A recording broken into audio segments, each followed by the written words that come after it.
diante da tua palavra. Palavra já revelada nos 66 livros. Palavra a respeito da qual nós dependemos totalmente de ti, para que aquilo que foi revelado seja iluminado aos nossos corações, de formas a sermos trabalhados, para nos tornarmos cada vez mais conformes ao caráter do Senhor Jesus. E te pedimos para que isso aconteça, Senhor, para que por tua misericórdia, graça e amor, nos momentos que aqui passarmos, o Senhor possa nos trabalhar através da tua palavra, tornando-a acessível, nos iluminando, ó Deus, para que ela se torne ao alcance da nossa pequenez. É o que oramos no nome do Senhor Jesus. Amém. Amém. Amados irmãos, nós entramos na exposição desses 42 capítulos do livro de Jó, e nós temos um contexto aqui de bastante drama, né? De bastante tensão, porque você está diante das perdas humanas no seu sentido bastante aprofundado. Você está diante do caos, você está diante de dores insuportáveis, está diante de aflições indescritíveis, e você está falando, ou seja, o texto está falando desses sofrimentos, do detalhamento desses sofrimentos, de alguém que perde num só momento os seus bens, ato contínuo, perde os seus filhos. Nesta mesma direção, na mesma esteira dos acontecimentos trágicos, ele percebe que a sua esposa está ali, mas não significa uma ajudadora idônea. Ele não tem a esposa exercendo o papel de auxiliadora, de ajudadora naquele momento tão crítico. Ele percebe de uma hora para outra que ele perdeu tudo, e ele vai perceber também que até aqueles amigos que estiveram com ele também não estavam ali tendo uma atitude, vamos dizer assim, significativa, uma atitude de peso. A ajuda dos seus amigos não era uma ajuda relevante. Não é que os amigos de Jó sejam de todo condenáveis, porque você fica pensando, né? Quem é que tem, na hora das perdas, na hora das aflições, amigos que se aproximam e ficam ali em silêncio com você vários dias, sem palavras, presenciam sua situação, se colocam naquele contexto de humilhação? Durante 7 dias eles fizeram isso. Então, por mais complicados que sejam os amigos de Jó, muita gente não tem os amigos de Jó, né? Por mais que muitos não queiram ter amigos que na hora da dor censurem, façam uma leitura teológica complicada, mas muita gente não tem nem mesmo os amigos de Jó. Mas esses também acabariam entrando nesse contexto de dor, de aflição, porque suas palavras não foram felizes. Na maioria das vezes, na maioria de suas situações, eles não foram oportunos para com o momento que Jó estava atravessando. E o que nós entendemos no momento de introdução desse capítulo 2, que também está dentro do contexto do capítulo 1, é a particularidade do sofrimento do justo. Tudo isso veio sobre o justo. Tudo isso veio sobre o homem, a respeito do qual o próprio Deus se colocou como avalista, né?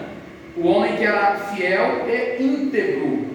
A palavra íntegro para o hebraico é a totalidade. É alguém que é agradável em tudo, alguém que é em tudo aprovado. E esse era Jó. E não era uma avaliação feita pela mídia, não era uma avaliação feita pelos sábios daquela época, por celebridades. Esta era uma avaliação feita por Deus. O meu servo, ele é fiel em tudo. E é sobre esse homem que é fiel em tudo que todas essas situações se sucederam. Muitas vezes nós vemos a tragédia de longe, e nós temos uma facilidade muito grande de fazer poesia com a tragédia dos outros.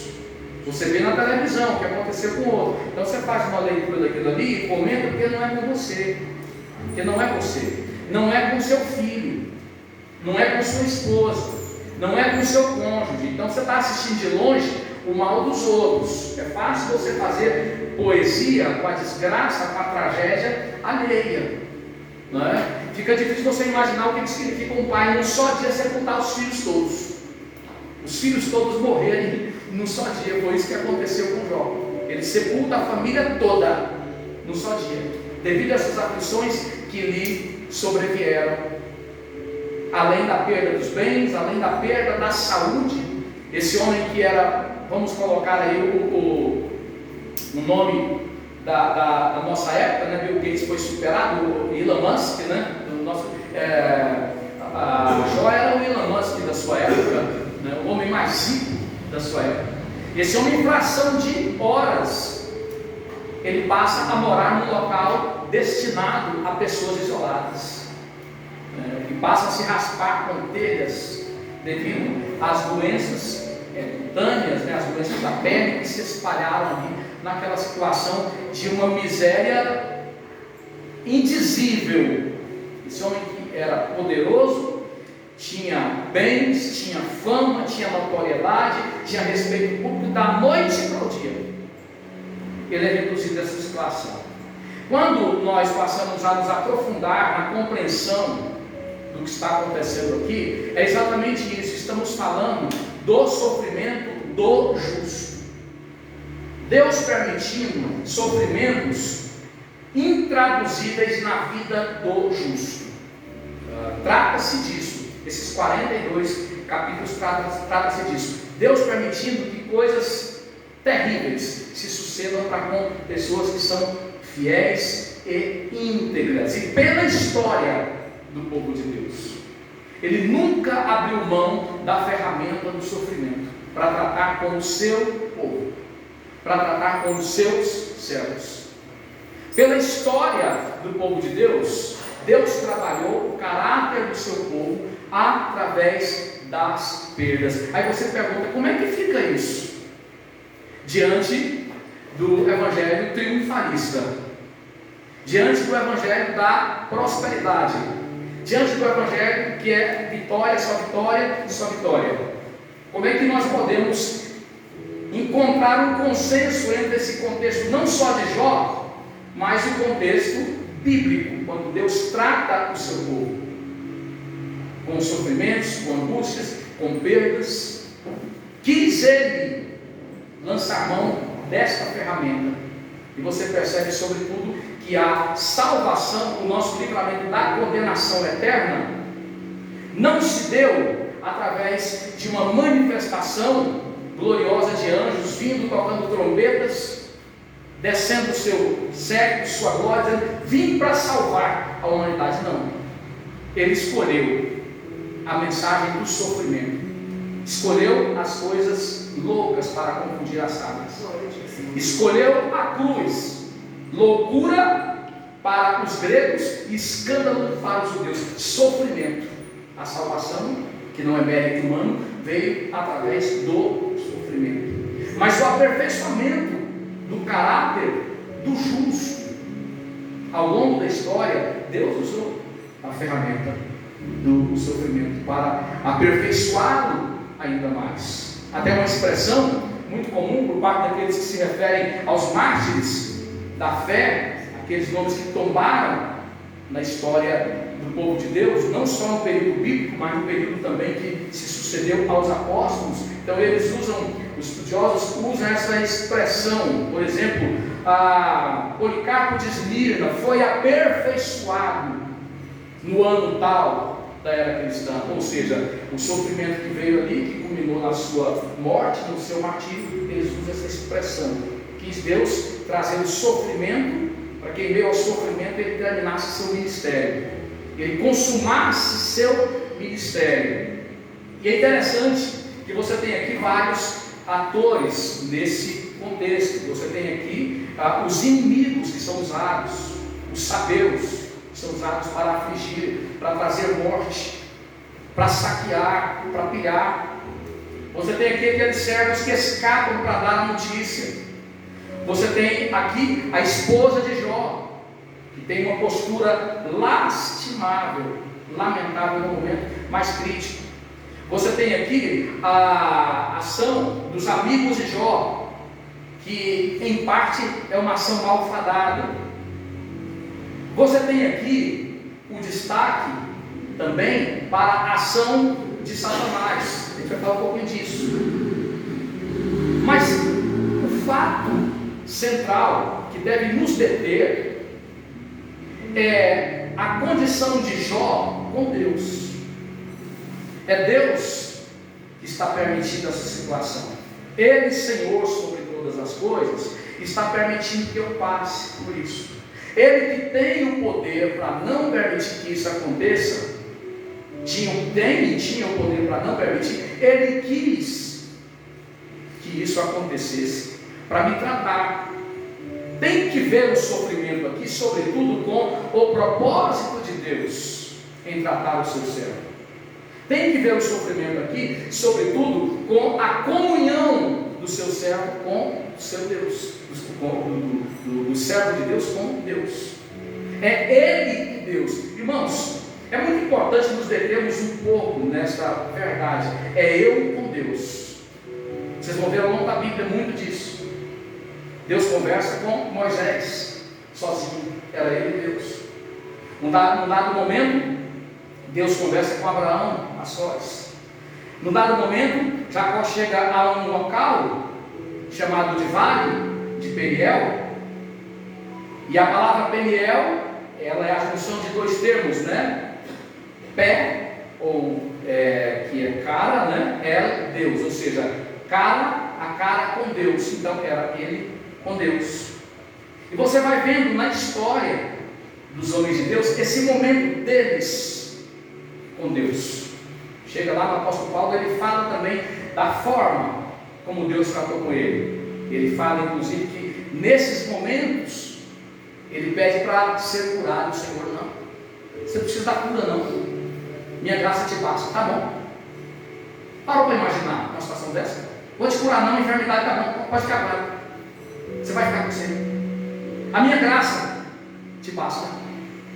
Então o próprio Jesus ali no alto da cruz, ele fala: por que me desamparaste? Claro, tem um contexto bem mais amplo do que os personagens humanos. A situação de Jesus é bem específica, né? Mas o fato é que esse momento a sós com Deus, no qual Deus nos entrega a certas situações para nos trabalhar, ele sempre fez parte da história do povo de Deus. Aí eu te pergunto uma coisa: como é que é a comunhão de uma pessoa com Deus se ela nunca foi tratada deveras por Deus? Porque nós estamos, a Bíblia fala aqui do sofrimento do justo. Esse não é o sofrimento dos pobres. Estas não são aflições decorrentes de uma vida mal administrada, de uma política de vida desastrada, de alguém que tocou do jeito que quis e que não estava sob o senhorio de Cristo, que é a realidade humana, né? Eles tocam a vida deles do jeito que eles querem. Eles fazem o que eles querem com pouco ou com muito que Deus lhes deu. E é até interessante porque muitos jargões evangélicos se tornam comuns na nossa época. Pessoas que não são convertidas, quando elas estão ali mergulhadas na sua confusão, na sua vida desastrada, elas estão passando por uma prova. Não, prova é coisa de crente, você está passando por prova não. Você está vivendo situações inerentes à sua administração afora da vontade de Deus. Você plantou, você não quis saber da direção de Deus, você está sofrendo sim, mas isso não é prova não. Isso é você com a sua administração rebelde. Mas aqui nós temos o sofrimento do justo. Não é possível você crescer na sua comunhão com Deus, na sua intimidade com Deus, se Ele não tem espaço para te tratar, se você não aceita a forma como Deus quer te tratar, se você não tem uma abertura para isso acontecer. E é interessante quando nós entendemos a vida de Jó, porque esse homem, ele entra num questionamento com Deus. Jó não foi perfeito, ele não blasfemou. Quando o texto diz que ele não pecou, não é que ele não errou, não, ele errou nos seus questionamentos. Acontece que Deus não atribuiu aquilo como um dolo. Deus não deu aos seus erros uma conotação de um dolo. Ele falhou diante de Deus, na forma, na abordagem que ele fez. Como homem, ele não foi feliz. Mas é interessante que o texto diz que Deus não atribuiu a ele um dolo. Deus não o condenou severamente como ele merecia. E o que é que nós temos aqui nesse contexto? Nós temos o amor de Deus, sua graça. Ele nos compreendendo em meio ao nosso gemido, em meio às nossas aflições, em meio às nossas reações aflitivas como servos de Deus. Jó estava reclamando, estava questionando Deus pelo que ele estava passando. Irmãos, isso aqui é maravilhoso. É quando você, na condição verdadeiramente de filho, que foi por Cristo tornado adotivo, então você tem esta condição em que, embora errado, embora infeliz em palavras, nessa comunhão que você tem com Ele, você questiona: por quê? Senhor, eu estou passando por isso. Qual a necessidade disso? Então, Jó, ele faz aí, nesse decurso todo, pelo menos 16 perguntas para Deus. Ele faz 16 indagações. Ele faz 34 questionamentos. Questionamentos não, posicionamentos. Ele se posiciona 34 vezes. São 16 perguntas. 34 vezes ele se posiciona. Ele fala. Ele faz uma oratória aqui falando do que ele pensa, do conceito teológico dele, do entendimento dele com relação a Deus, seus propósitos, nos quais ele vindica a sua justiça, o seu conceito de justiça. E interessante que Deus, ele vai atuar na vida de Jó. Deus faz 70 perguntas para Jó. Ao invés de procurar ali as respostas que Deus deu para Jó, ao invés de dar a resposta, Deus faz 70 perguntas para Jó. Deus trata Jó com 70 perguntas. O que significa isso? Jesus ensinou, Jesus tratou o caráter das pessoas através das perguntas. Ele estimulou elas, ele provocou-as através das perguntas, ele tratou-as. Quando você percebe que o homem natural, ele multiplica os seus questionamentos, as suas perguntas para reprovar Deus, aqueles que Deus está deveras tratando, ele vem a eles gerando esse questionamento em seus corações, para que através do questionamento gerado em seus corações, eles possam ser tratados. Jó foi tratado com perguntas. Você vê isso no Novo Testamento também. Os discípulos, ao longo de 3 anos e 40 dias, no convívio com Jesus, eles foram levados a esta pedagogia da indagação também. Isso faz parte do discipulado. Mestre, restaurarás nesse tempo o reino de Israel? Mestre, por que não podemos expulsá-lo? E por isso vai: mestre, despede essa mulher, vem gritando atrás de nós. E são 3 anos e 40 dias convivendo com essa pedagogia que o próprio Jesus estimulou de perguntas. Isso é convívio. Não existe convívio onde existe só o quê? Monólogo. Só você fala. Então, quando Jó ele faz as suas perguntas, quando ele elabora a sua oratória, que ele se posiciona defendendo a sua teologia, então Deus vai responder com 70 perguntas. Então você tem aí, não um monólogo mais, mas agora você tem um diálogo. Você já falou, né? Você já perguntou, né? Você já se posicionou, né? Agora eu também quero posicionar, eu quero perguntar. E você tem nesse contexto que alguém que está sendo tratado, alguém que está sendo edificado, alguém que está sendo tratado para ele se tornar melhor do que aquilo que ele já foi. Irmãos, sabe o que mais esse contexto nos ensina quando nós pensamos que Deus está tratando aqui com o justo, para que o justo, na sua época, ele possa cumprir o papel que Deus lhe designou? Sabe o que mais nos ensina quando a ênfase não é dada para os amigos de Jó? embora o seu papel tenha uma importância. Quando a ênfase não é dada nesses 42 capítulos para a mulher de Jó, embora o papel lastimável dela também marcou muito. Quando a ênfase não é nos 42 capítulos dados para os sabeus que mataram, promoveram a carnificina dos filhos de Jó. Quando nós analisamos esse contexto, então, nós compreendemos que a particularidade de Deus com o crente, com o justo, no seu tempo, em meio à sociedade em que ele vive, essa particularidade de Deus com o seu povo não será necessariamente entendida.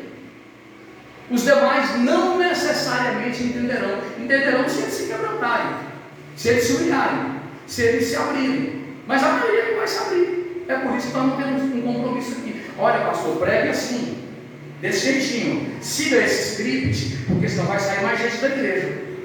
Nosso compromisso não é com a plateia. A plateia já tem gente demais para jogar para eles. A plateia já tem pastor demais que fala o que eles querem. A plateia já tem pregador demais que diz exatamente aquilo que é confortável para eles. Não precisa de mais um, e em nome de Jesus nós não faremos parte disso. Nós estamos comprometidos com o Deus que nos trata, com o Deus que nos confronta, com Deus que nesse tratamento nos açoita, diz o escritor aos Hebreus, como o pai que ama o filho. Então ele disciplina, ele confronta. Nós não temos condições de estar comprometidos com o mundo e desta forma adaptarmos a ministração da palavra de Deus, condicionarmos aquilo que é aprazível aos ouvidos das pessoas, porque antes deles o Senhor já está em nós, operando em nós o seu querer e o seu efetuar. Antes dos conceitos, antes do que digam a nosso respeito, está a nossa comunhão, a nossa intimidade com Deus, está a nossa vida com Deus. A pessoa que verdadeiramente está sendo tratada por Deus em meio às várias situações, em meio às provas, em meio às aflições, essa pessoa ela vai crescendo no seu fortalecimento espiritual. Essa pessoa ela vai se fundamentando de tal forma na palavra de Deus, adquirir uma maturidade que a respeito dela poderão dizer o seguinte: olha, nenhum elogio, nenhum aplauso o torna ensoberbecido, e ao mesmo tempo nenhuma afronta o abate. No relacionamento com Deus ele tem essa estabilidade emocional, essa estabilidade espiritual. No relacionamento com Deus ele está seguro, como o proverbista diz: o justo está confiado como filho do leão. Esta é a confiança dos justos. Mas eu gostaria de compartilhar com os irmãos um pouco também da atuação desse personagem, que é o próprio Satanás. Porque Deus permite, né? Paulo chega ao ponto de fazer essa expressão, falando de um projeto missionário que foi barrado por Satanás. Eu quis ir, mas o diabo me impediu. Ou seja, Deus permitiu que o diabo impedisse o maior expositor das verdades bíblicas a barrar aquele projeto. E você fica pensando: mas vem cá, eu não sou dele, ele não me remiu, ele não me comprou com seu sangue, o que é que o diabo tem que dar? Irmãos, a Bíblia diz em 1 João capítulo 5 que o mundo inteiro jaz em maligno. Muito embora saibamos que do Senhor é a terra e sua plenitude, mas através do pecado, o que a humanidade fez e faz? Ela legitima as ações de Satanás. Ela passa desde o Éden a procuração do inimigo, não é? Mas aí você vai perguntar: mas e daí se é a humanidade? Não é eu que sou crente, não é eu que dei uma aliança com ele, que dei essa legitimidade para ele. Só, irmãos, que quando nós falamos do sofrimento do justo, você vai entender pela história que Deus quis levantar o justo como uma peça de um processo, vamos dizer assim, jurídico, né? Em que ele atua ali como testemunha. A testemunha, nesse contexto, ela fala contra aquilo, ela protesta contra aquilo e depois ela depõe contra aquilo. A palavra mártir, em alguns termos do Novo Testamento, é martiria. que é exatamente esta pessoa que vai até o fim, abrindo mão inclusive da vida, depondo contra o mal, depondo contra a impiedade. E o que nós temos aqui é exatamente uma situação jurídica, né? O inimigo, ele rodeia sobre a terra, está dando voltas. Isso é idiomático, é uma expressão idiomática, né? Rodear sobre a terra, não passeio, não se titula, não. Isso é idiomático.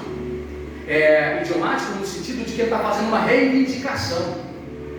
Embora falsa, mas ele está fazendo uma reivindicação. Como ele diz lá em Mateus capítulo 4. Tudo isso me foi dado. Está mentindo, né? Mas ele está fazendo uma reivindicação mentirosa, mas está fazendo. Então você tem uma situação jurídica em que ele está reclamando. Ele está dizendo que é dele. Né? Ele está reclamando o meio, a humanidade como sendo dele, a terra como sendo dele, porque Adão passou para ele. Isso não é dele. Deus passou para Adão, Adão vai negociar com o inimigo. Então ele está rodear, é no sentido de delimitar território. Essa é a ideia. É idiomático por causa disso. É delimitar território. É vindicar a posse. Eu vim de rodear a terra. Que terra? A terra do homem, do átomo, do gênero humano, que traiu-se a si próprio, entregando tudo para ele. Eu estava delimitando território. Eu estava dando continuidade à minha obra de vindicação, de delimitação de território. É interessante que o nome Satanás, em hebraico, Satan, literalmente, ele significa aquele que acusa, aquele que se sente prejudicado, invadido e está vindicando. Naquele contexto, o advogado, ele era ao mesmo tempo a vítima. Naquele cenário do Oriente Antigo, o advogado era também a vítima. Então, ele está ali fazendo esse papel duplo, advogando e ao mesmo tempo eu estou acusando, porque é meu. Não é muito difícil entender isso não, na prática cristã, no dia a dia. Os irmãos já tiveram a oportunidade de orar pela pessoa endemoniada. O que é que a entidade ali fala na boca dele? Geralmente, ele faz uma vindicação ali. Como é que é isso aí? Ele diz o quê? Ele é meu. Vim de rodear, vim de vindicar, vim de reclamar como sendo meu. Não é? Então, através do pecado, tudo aquilo que Deus te deu, você passa a procuração para Satanás. Você torna ele o seu autor. Mais do que procuração, você passa a como é que é? A seção direita, a escritura, né? Você passa para ele. Né? E o inimigo vem fazer essa vindicação, dizendo, em situações mais dramáticas, como já vivemos essa experiência, na boca da pessoa fala, ele é minha. Ele é meu, ela é minha. A reclamação do inimigo. E o que acontece? Entra o justo nesse cenário da história da humanidade para dizer, não é seu não, você é mentiroso. Entra o testemunho do justo em toda a história da humanidade para dizer o seguinte, enquanto eu estiver aqui não é não, enquanto a igreja estiver aqui não é não, você não é não, você não vai levar não. Enquanto eu estiver aqui, a sociedade no meio da qual eu me insiro, ela vai servir aos propósitos de Deus. Eu vou ser canal da parte de Deus para que os propósitos de Deus vigorem, não seus. Não é você não. Esta foi a ação do servo de Deus ao longo da história. Acontece que é muito fácil eu pretender ser o instrumento de Deus e declarando: o Brasil é do Senhor Jesus, Canagolândia é do Senhor Jesus, cantar aqui na frente, lá, isso é muito bom. Os momentos não são desprezíveis, eles são muito importantes para a nossa comunhão. Mas, irmãos, existe uma prática para fora daqui. E essa prática, ela passa pelas angústias, ela passa pelas aflições, ela passa pelas perdas, ela passa pelo ódio que o mundo, que foi inoculado pelo veneno de Satanás, tem contra nós. Nesse livro, nesse contexto sapiencial, que são os grandes temas morais que são tratados na literatura de Jó, você tem exatamente isso, a importância moral do homem de Deus no meio em que ele vive. Como é que o homem de Deus se comporta em meio aos ganhos abundantes, porque ele teve uma vida de ganhos abundantes. abundantes. Era, como disse o Elon Musk da sua época. Então, como é que ele se comporta? Como é que se comporta o homem de Deus em meio aos ganhos, em meio ao sucesso material, em meio à abundância? Ele tem que dar um testemunho disso em todo o tempo. E também como é que se comporta o homem de Deus quando da noite para o dia não tem mais, perdeu tudo. Como é que ele se comporta? O mundo precisa olhar para o testemunho do homem de Deus em meio aos ganhos e às perdas, para nisso ter uma oportunidade de conhecer a Deus, para nisso ter uma chance de conhecer o Salvador.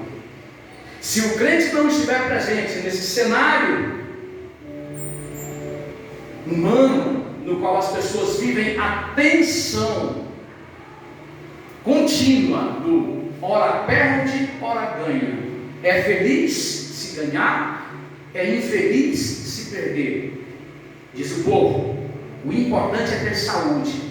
Jó não tinha saúde, perdeu os bens, perdeu a família, perdeu tudo. E ele diz, bendito seja o nome do Senhor. Nu eu vim para a terra, e nu eu vou voltar para o pó da terra. Jó perdeu tudo. Chega a esposa e diz para ele, amaldiçoa o teu Deus e morre. A expressão, até onde eu pude estudar, ela é irônica, porque o termo que está ali, quando ela diz essas palavras, ela não usa aru, que é amaldiçoar, é baru mesmo, que é de bênção. Então ela está sendo sarcástica, que é pior ainda, né? Abençoa esse seu Deus, né? Faça para ele uma última homenagem, desça para ele os últimos louvores e morra. Então ela foi cruel na sua colocação. E Jó dá um testemunho, desde a família ele dá um testemunho. Você fala como louca. A sua palavra, a palavra de uma louca. Já pensou? A sua esposa ouvir isso? Às vezes ela tem que ouvir. Quando ela se coloca contra a palavra de Deus, contra os princípios da palavra de Deus, quando ela quer condicionar o compromisso com Deus a benesses dessa vida passageira, o marido que tem o mesmo espírito dos justos, ele vai falar, você fala como louca. Ou a esposa vai falar para o marido, você fala como louco. Ou os pais, verdadeiramente crentes, vão dizer para o filho, meu filho, a sua atitude é de louco.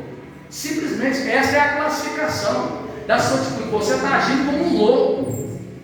Você está se levantando contra o eterno. Sua atitude é uma atitude insana. Isso fala muito com a gente, numa cultura em que as pessoas elas só abraçam e beijam, elas só se elogiam mutuamente o tempo inteiro, em que as pessoas falam o tempo inteiro, vai dar tudo certo, vai acontecer, já deu certo o tempo inteiro. É uma cultura só de afagos, fundamentada só no sentimentalismo, fundamentada na recompensa sem fim, nos aplausos sem fim. Isso fala muito com a gente.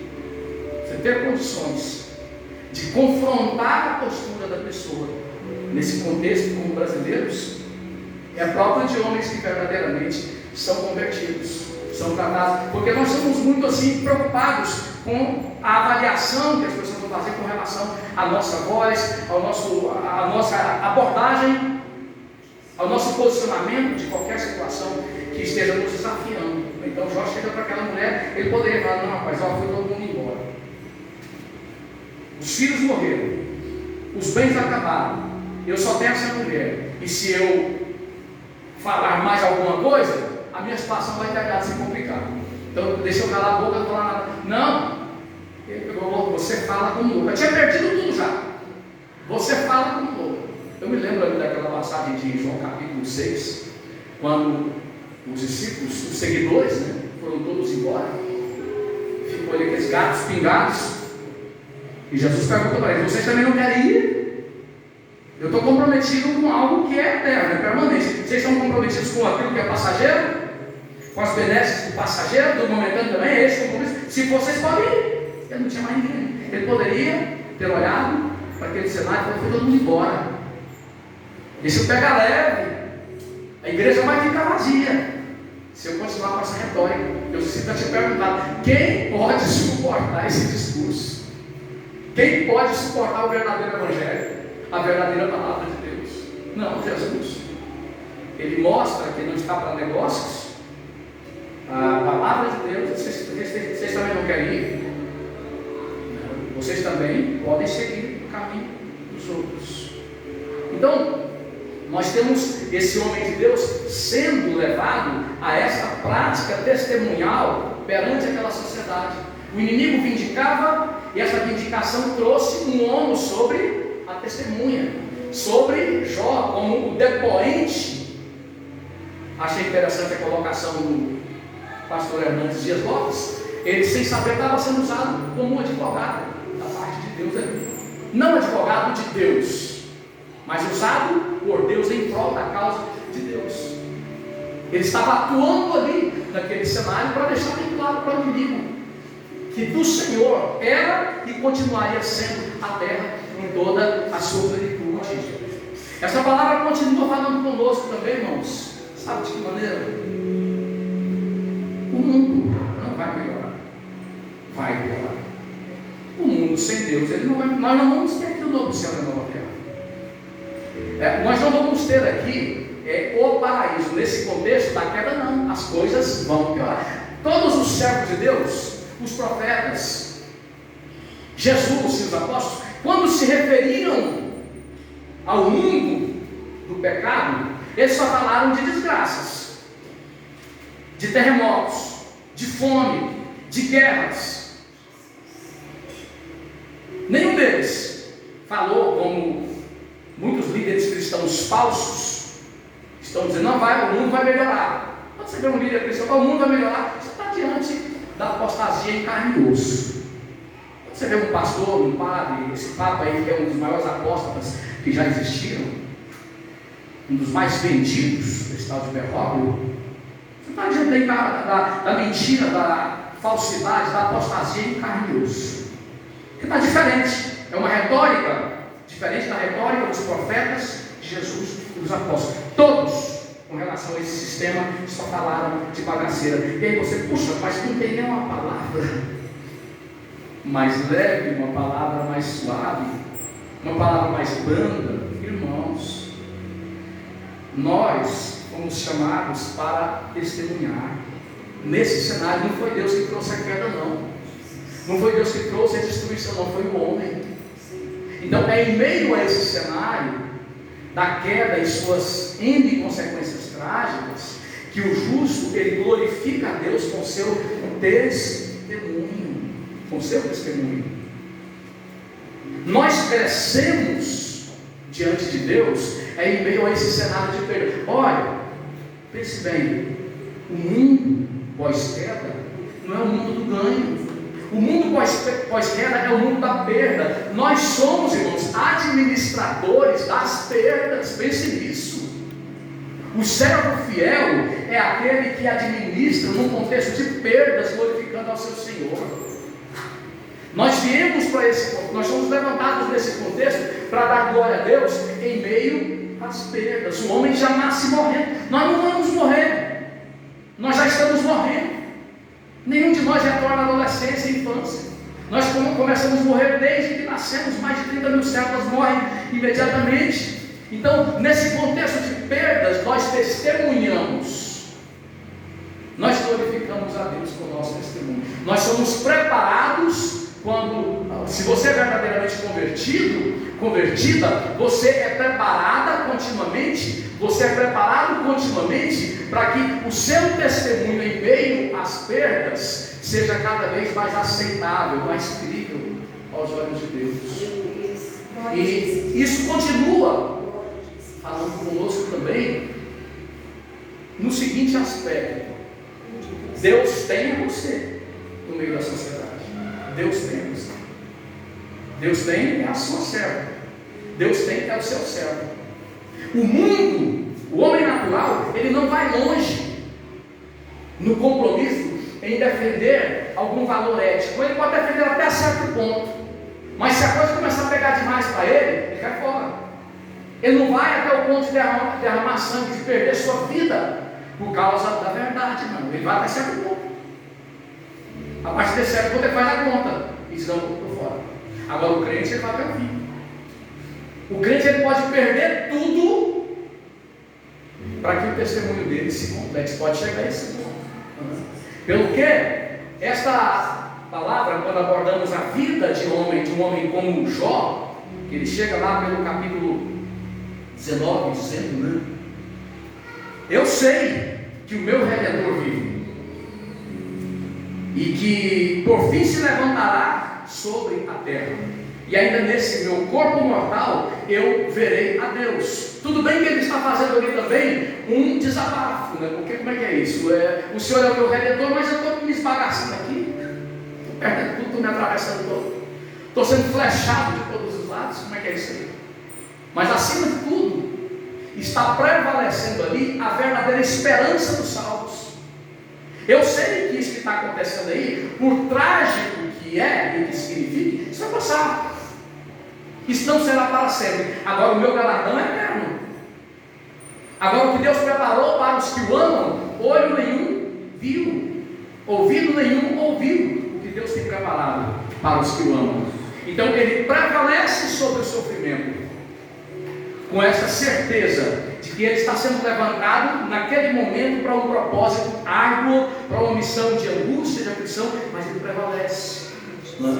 Porque quando ele chega lá no capítulo 38 e até o 42, então você vê Deus chamando ele para entrar num detalhamento do propósito de Deus, para compreender mais e mais do propósito de Deus. Chama ele para um particular. Você tem o que aí? A intimidade dele com Deus, a comunhão dele com Deus, cada vez mais aprofundada. Olha, trocando em miúdos, aquele que perseverar até o fim será salvo.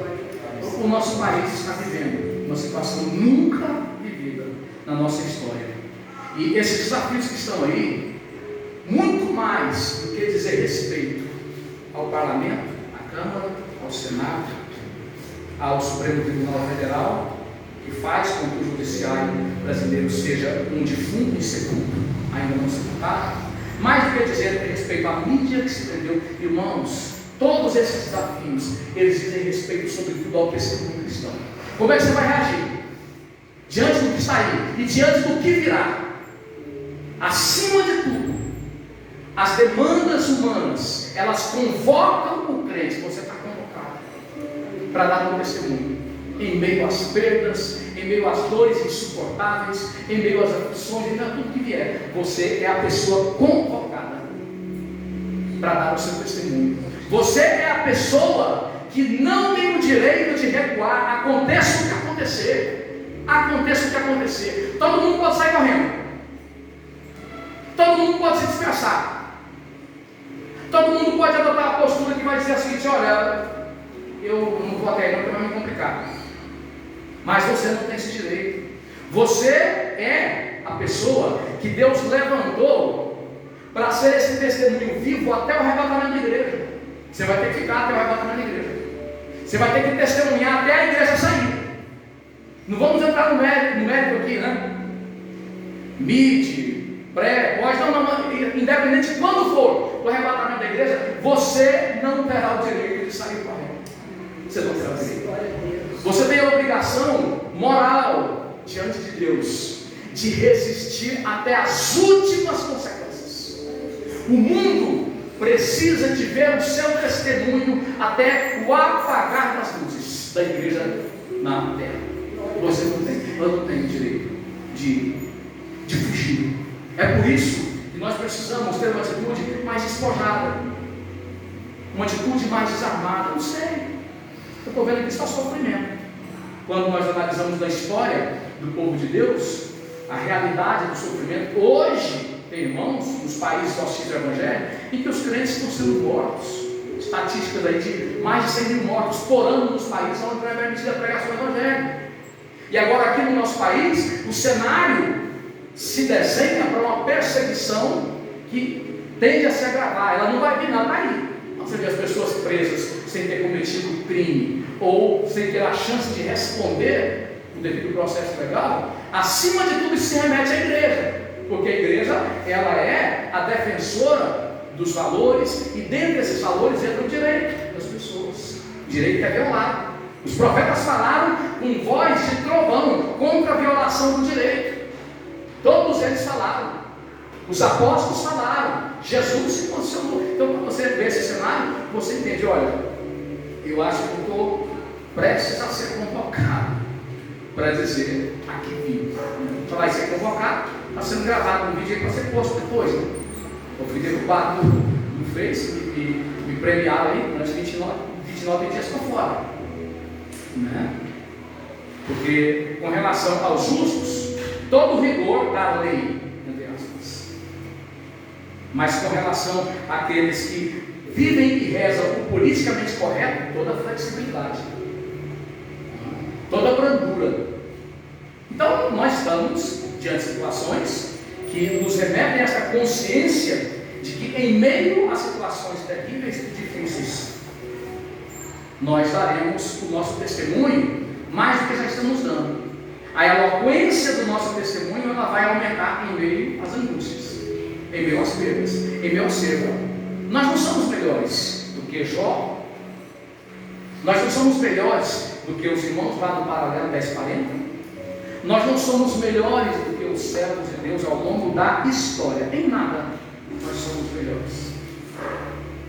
E se Deus entende que Ele vai nos tratar através de perdas, através de sofrimentos, para que o propósito dele se cumpra cabalmente em nossas vidas, quem somos nós?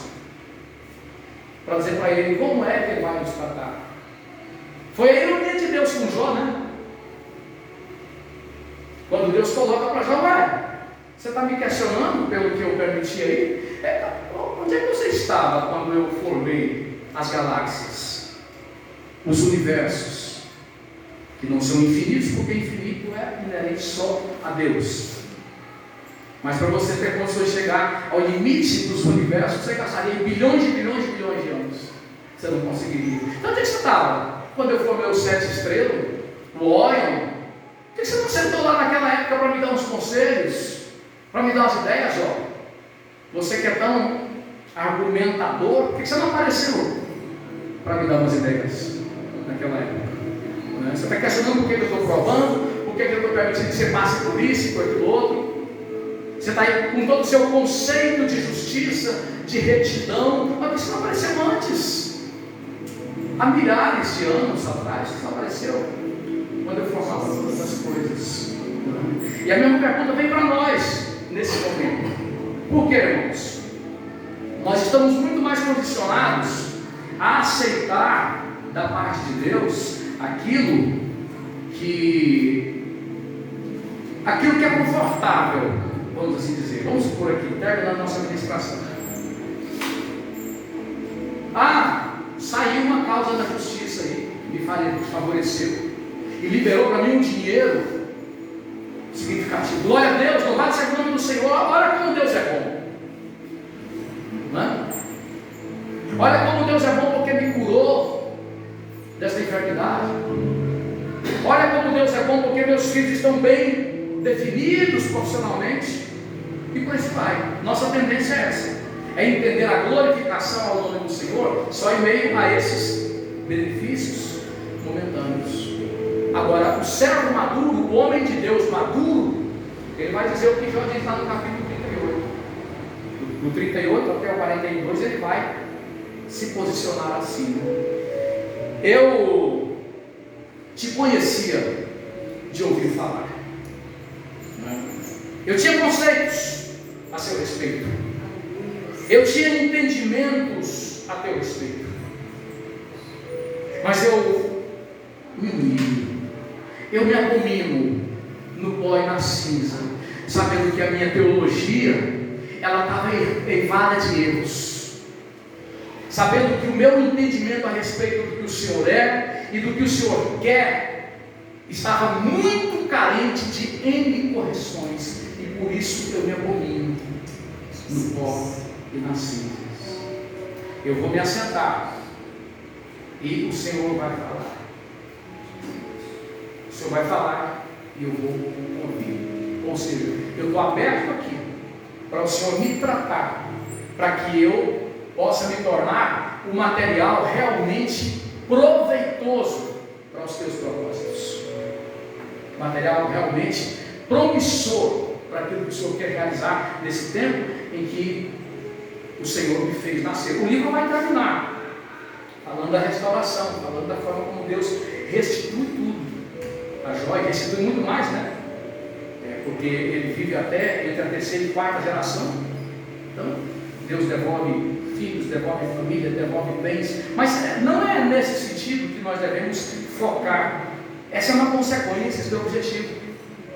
Deus restituir bens passageiros, Deus curar, Ele pode fazer, Ele tem poder para fazer, mas Ele não está obrigado a fazer. O importante é que nós sejamos levados a esse trato no qual possamos realmente servir aos seus propósitos, né? Hoje cedo nós estávamos comentando sobre a postura daqueles meninos lá diante de Nabucodonosor, Daniel, ou melhor, Ananias, Azarias, né, aqueles 3 jovens, que diante do homem mais poderoso do mundo, que mandava no mundo todo, chegou para ele, num espírito totalmente despojado, e disse: ó, se o Senhor quiser me livrar da tua mão, nos livrar da tua mão, Ele pode livrar, Ele tem poder para nos livrar da tua mão.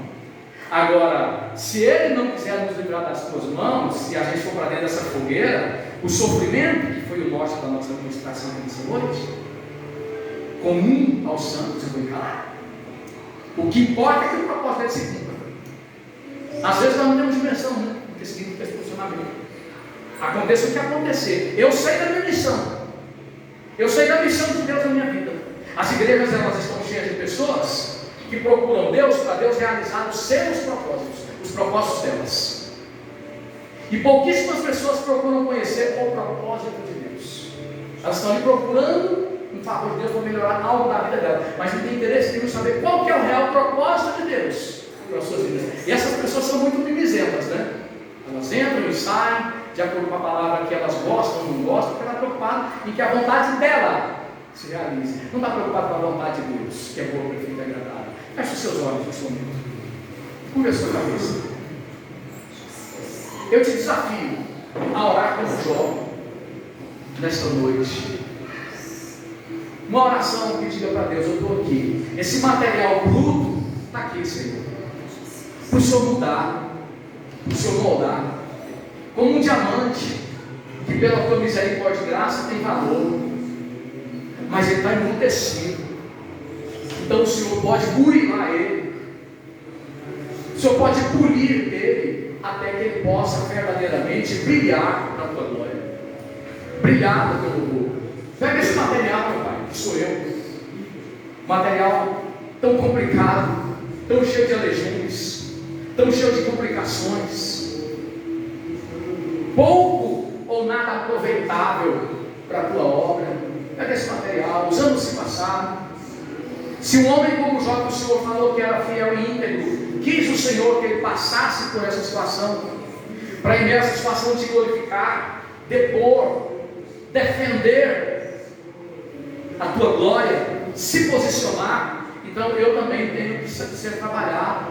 Se Jó, que o Senhor falou que era fiel e íntegro, teve que crescer mais ainda, e eu, com as minhas limitações, o quanto eu não tenho que crescer, o quanto eu não tenho que me abrir, para que eu verdadeiramente não deixe passar a minha vida sem que a minha oferta seja oferecida de modo aprazível a Ti. Olha ao Senhor, o tempo está passando, você precisa terminar os seus dias na certeza de que sua vida foi aceita, foi aprovada por Deus, foi aprazível aos olhos de Deus. Olha ao Senhor, deixa essa preocupação tomar conta da sua vida.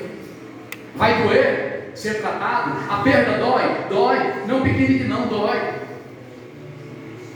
mas é importante, é um processo, é um instrumento importante da parte de Deus, para que você tenha chance de fazer parte da galeria dos heróis da fé, para que você tenha como verdadeiramente ser levado a essa condição de oferta aprazível. Pai, no nome do Senhor Jesus,